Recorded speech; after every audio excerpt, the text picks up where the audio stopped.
Alright, so please excuse the noise in the background. Um, that's the inverter for mini split AC. So, I'm here in Grand Junction, swung by Lowe's, returned extra rolls of reflectix and duct tape that I didn't need for this project. Taped up my windshield for storage. Spoke to the storage guy, picked his brain about a couple of things, got to talk to a couple of locals, got news I wasn't particularly happy to hear. And like I said, I have to figure out what needs to be done about the whole RV. But speaking of RV, before I traversed across the country, I discovered that my generator, old and faithful, basically took a crapper.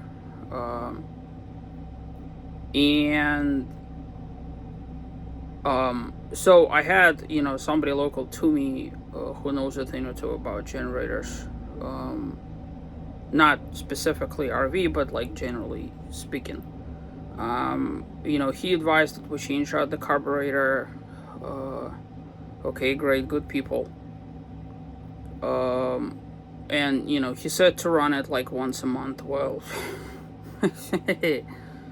if it's in storage, that's not something that you could do. So, interestingly enough, it ran at my house. En route to Utah, this would be May of 2025, it didn't want to start at all.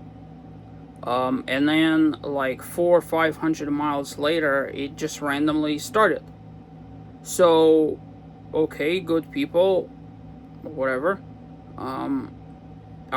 Following his advice, I turned off the fuel valve and let it run dry.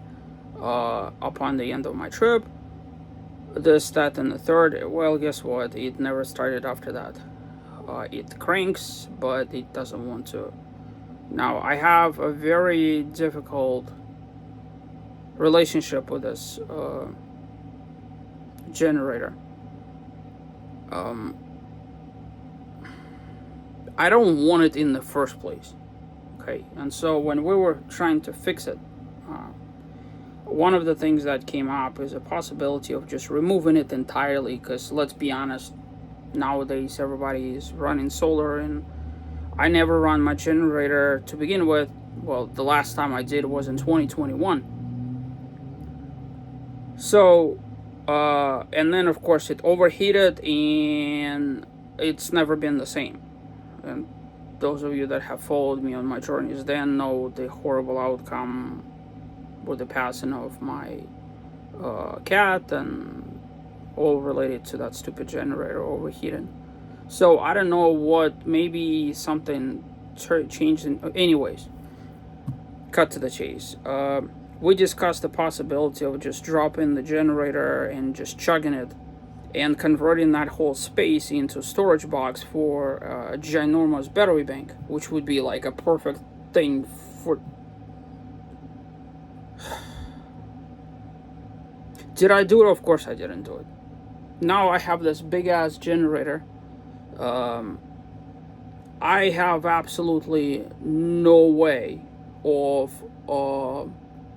doing anything like, unless some scrapper wants it and is willing to disassemble it himself. I don't even know how to get rid of it. Like, at least at my house I could drop it and then something, right? I'm at RV storage lot. I don't have that much of a... Know what I mean?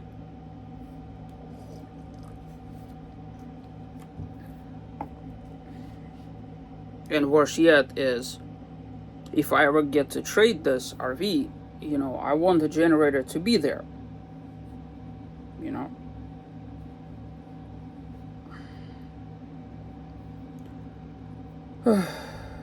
Just the story of my life. Anyways, it is hot. nothing new. Humidity here is different. It's about 15% versus 5 in Moab. So breathing feels a little bit different. Visiting Grand Junction yet again. I'm only here for like not even a full day, kind of thing. I've arrived here around 2 p.m. and I'm gonna be gone first thing in the morning.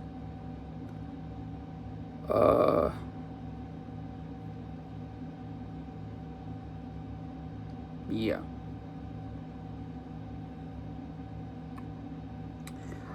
While at home, I have some research to do about feasibility of doing something about this. Like, I don't even know how to, because I don't have the time. Like, at least at home, you could make it into like a however long project. Right, when it's in storage and you don't live here. You need a jack probably to lower it away from there, and then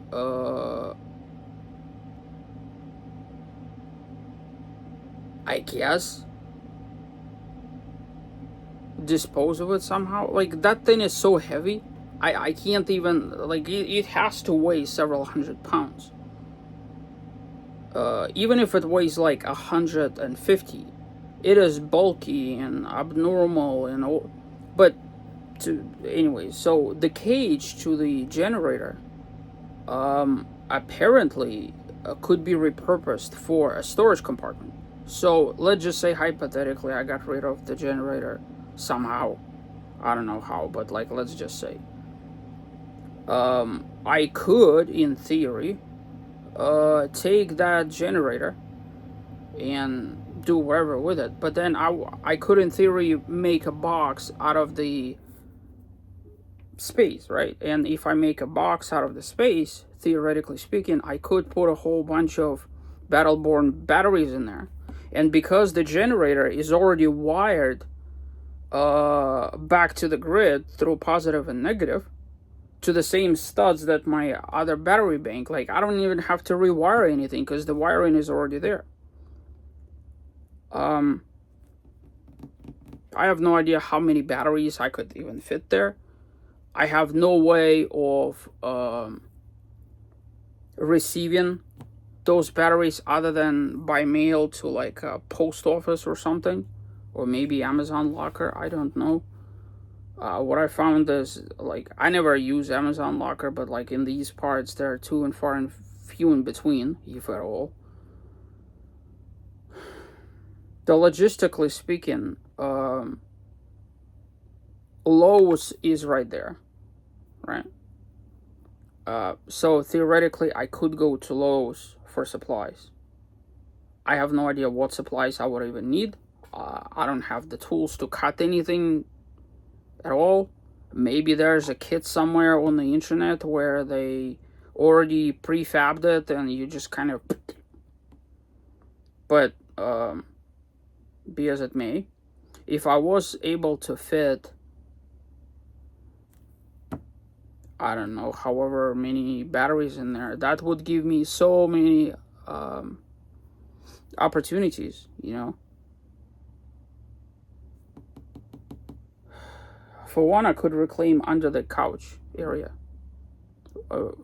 I never show this on camera, but my family that travels with me for the last 10 or so years, the bedroom area in all of the RVs that we've ever had, all my camera gears and drones and everything are like all around the beds and whatever, right? Like, I'm not okay with that. Like, I have this perfect space under the couch where all this crap could fit very nicely. I've already tried, so I know that it does. So I had yet another crazy idea while walking through the Walmart parking lot, Maybe it's the sun that made me delirious. I thought of a possibility, however stupid and insane that is.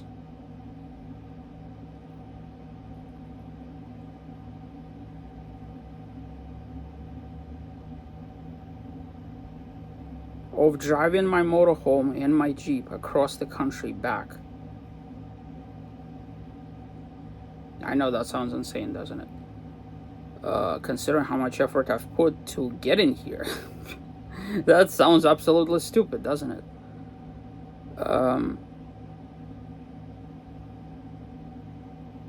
But here's the thing. As stupid and ridiculous as the idea sounds,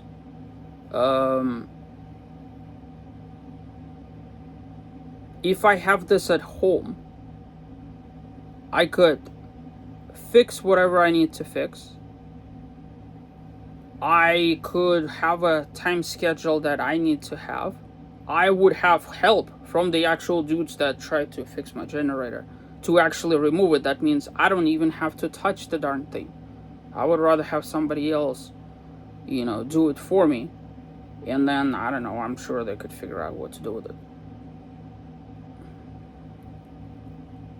And that would give me, theoretically, the time span of... and I know, don't hold me to the months or days or anything, but let's say October, November, December, January, February, March. That's 6 months that I wouldn't have to pay storage. But then it would cost me the gas to get back.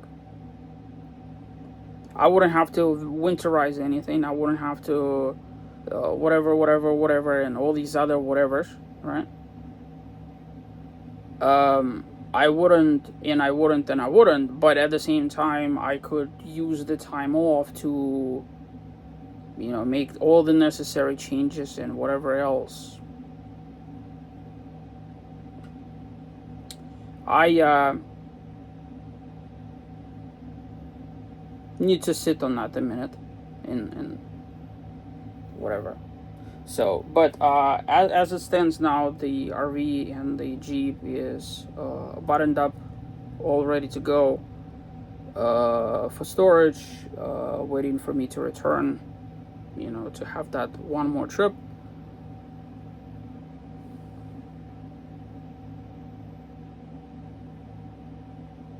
I don't know, it's already here. Know what I mean? 600 miles to Phoenix is like basically a third of the way, almost, in terms of mileage, to Florida and back. I don't know. Anyways, right now I'm doing my best to stay hydrated. I haven't called Uber yet.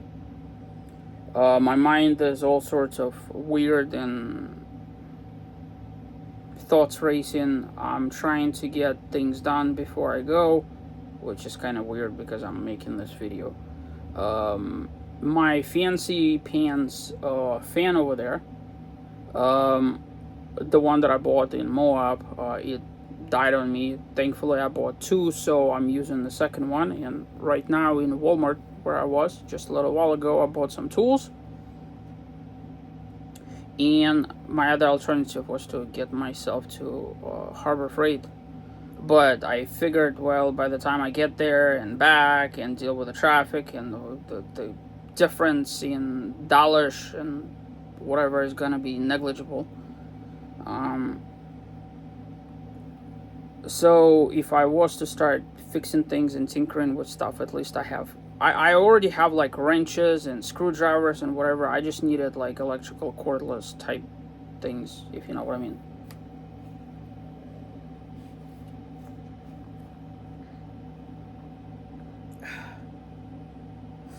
So, alright. I'm gonna sign off from my motorhome. I'll probably catch up to you somewhere down the, the road, probably hotel maybe. Certainly during my travels back.